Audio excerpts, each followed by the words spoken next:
ሰላም እንዴት ናችሁ? ዶክተር ዮናስ ነኝ። ዛሬ ይዤላችሁ የመጣሁት የኢትዮጵያ ሕክምና ትምህርት ቤት ውስጥ ያለው ማሸማቀቅን መሰረት ያደረገ ይሄ እንግዲህ ሼም ቤዝ ለርኒንግ ማብቃት አለበት የሚል ነው። 3 ምሳሌ ሰጣችኋለሁ። ሕክምና እንግዲህ እኛ ስንማር ከ100 ከ85 በላይ ያመጣ ተማሪ ኤ ያገኛል። ከ70 እስከ 85 ያመጣ ቢ ያገኛል። ከ60 እስከ 70 ሲ እያለ ይቀጥላል ማለት ነው። ኤኒዌይ ሕክምና ትምህርት ቤት ከሌላው የሚለየው ምንድን ነው? ኮርሶቹ በጣም ብዙ ክሬዲት አወር ናቸው። አመት ሙሉ ነው የሚሰጡት። ከዛ አመቱ ሙሉ ይደረግና የጽሁፍ ፈተናዎች አሉ። ከዛ በጣም የሚያስፈራው ደግሞ የቃል ፈተና ወይም ኦራል ኤግዛም አለ። ስለዚህ አንድ ተማሪ አመቱ ሙሉ ሲለፋ ሲያጠና ሲፈተን የነበረው ከ70 ነው። ከዛ ኦራል ኤግዛም ደግሞ ከሌላ ዩኒቨርሲቲ መጥተው ይፈትናሉ ማለት ነው። እና አንድ ልጅ ነበረ ከ70 ነው ያመጣው። የኢንተርናል ኦራል የሚባለውንም 10 ከ10 ነው ያገኘው። የጽሁፍ ፈተናዎቹንም እንዳለ ደፍኗል። ይሄ እንግዲህ አብዛኛው ሜዲሲን የሚመጣ ተማሪ ሃይ ስኩል ላይ የሚደፍን ምናምን ነው። ግን ሜዲካል ስኩል ከተመጣ በኋላ መድፈን ምናምን የሚባለው ነገር ኤክስትሪምሊ ሬር። ዲስ ጋይ ኢዝ አውትስታንዲንግ ማለት ነው። ኤኒዌይ ከ70 አምጥቷል። ገና ኤክስተርናል ኦራል ሳይፈተን ኦልሬዲ ቢ አግኝቷል ማለት ነው።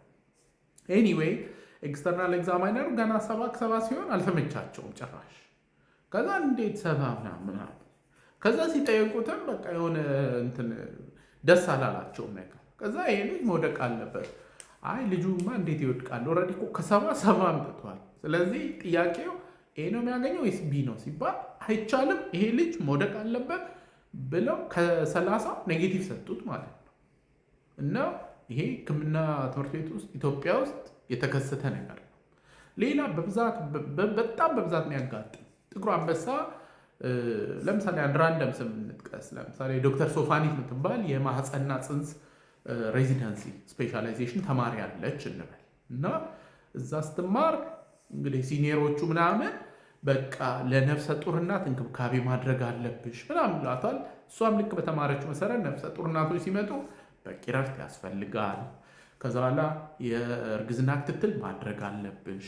ከዛ በኋላ አንዳንድ ጊዜ በመንግስት ፈቃድ የሚሰጠው ረፍት የ3 ወር ነው ኢትዮጵያ ውስጥ እና እሱም ስለሚያዝ ከህክምና ጋር የተያዙ ነገሮችም ካሉ ኤክስትራ ሊቭ መስጠት እንደዚህ ይጠበቅባታል።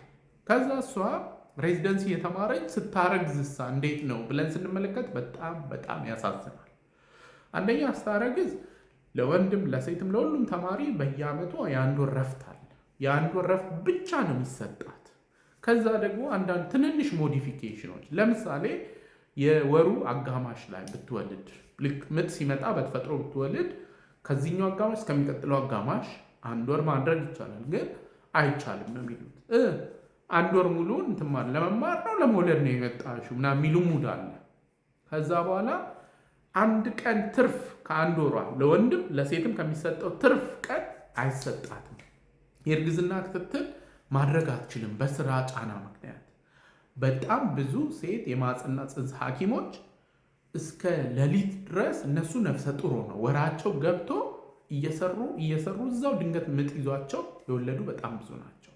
ኤኒዌይ ፈቃድ ስለማይሰጣቸው ምንድን ነው የሚያደርጉት? ልክ በተፈጥሮ መውለድ እየፈለጉ ለታካሚዎቻቸው የሚመክሩ አስገዳጅ ካልሆነ እንደዛ ነው በተፈጥሮ እንዲወልዱ ነው። ግን እነሱ እንደዛ ማድረግ አይችሉም። ያቺን ወሯ ሳትዛነፍ መውለድ ስላለባቸው በቀዶ ጥገና ልክ ወሩም ሳይደርስም ቀደም ብለው ይወልዳሉ። ከዛ ደግሞ ልክ 1 ወሯ ስታልቅ 1 ወር ከሚቀጥለው ዓመት ረፍቴ ልውሰድና 2 ወር እንደው አገግሜ ወደ ስራ ልመለስ ከተባለ አይቻልም ነው የሚባለው።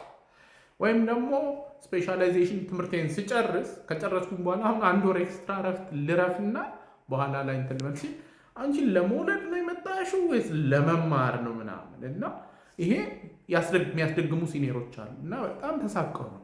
ዲስ ኢዝ ናት ሪሊ ፌር ማለት ነው።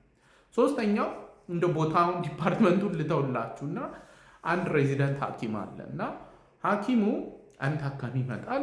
ታካሚዋ እኔ ካልተኛው ምናምን ነገር ከዛ አይ ለመተኛት እኮ እነዚህ መስፈርቶች መሟላት አለባቸው። ከዛ በኋላ አይ እነዚህ ስላልተሟሉ አላስተኛሽም። እኔ እኮ የእንትና ዘመድ ነኝ ምናምን ስትል የማንም ዘመድ ልትሆን ትችላለሽ፣ ግን በቃ አትተኝም። ከዛ ላይ ያ ዘመድ የተባለው እንግዲህ ሐኪም ውጭ ሀገር ለኮንፈረንስ ሄዷል። ከዛ ላ ፈተና ደርሷል እና ሰኞ እሱ እንግዲህ ያኛው ሐኪም ውጭ ሀገር ስለሄደ ሌሎች ሐኪሞች እንዲፈትኑ ፕሮግራም ወጥቷል። ሰውየው እሁድ መጥቶ ሰኞ ፈተና ላይ ፈታኝ ካልሆንኩኝ አለ። ከዛ እሺ በቃ ነው ያኛው ልጅ ያለበትን ግሩፕ ነው የምፈትነው አለ። ምንም ማድረግ አይቻልም። እሺ ተባለ። ያኛውን ልጅ ፈተነው ጣለው ማለት ነው። ስለዚህ ይሄ this is not really fair። በዚህ ሁሉ ጫና ውስጥ ማለፍ በጣም በጣም ከባድ ነው እና ይሄ ነገር ዝም ብሎ ቪክቲምለስ ፌኖሜና አይደለም። በጣም ብዙ ሰዎች ወደ ሱስ እንዲገቡ ያደረገ፣ በጣም ብዙ ተማሪዎች ትምህርት እንዲያቋርጡ ያደረገ፣ በጣም ብዙ ሰዎች በጭንቀት በዲፕሬሽን ውስጥ እንዲያልፉ ያደረገ እና ሰዎች ሬዚደንት ሐኪሞች ደግሞ ራሳቸውን የሚያጠፉበት ጉዳይ ነው እና ይሄ ማሸማቀቅን መሰረት ያደረገ እና እንደው ዝም ብሎ በዘፈቀደ የሚደረግ ኢቫሉዌሽን በቃ ማለት አለብን። ኢትስ ታይም ቱ ሪቲንክ ሜዲካል ኤጁኬሽን ኢን ኢትዮጵያ። ለዛሬ እንግዲህ ይዤላችሁ የመጣሁት ይህንን ይመስላል። ሁልጊዜ እንደምለው ያለ አእምሮ ጤና የለም። ደህና ሁኑ።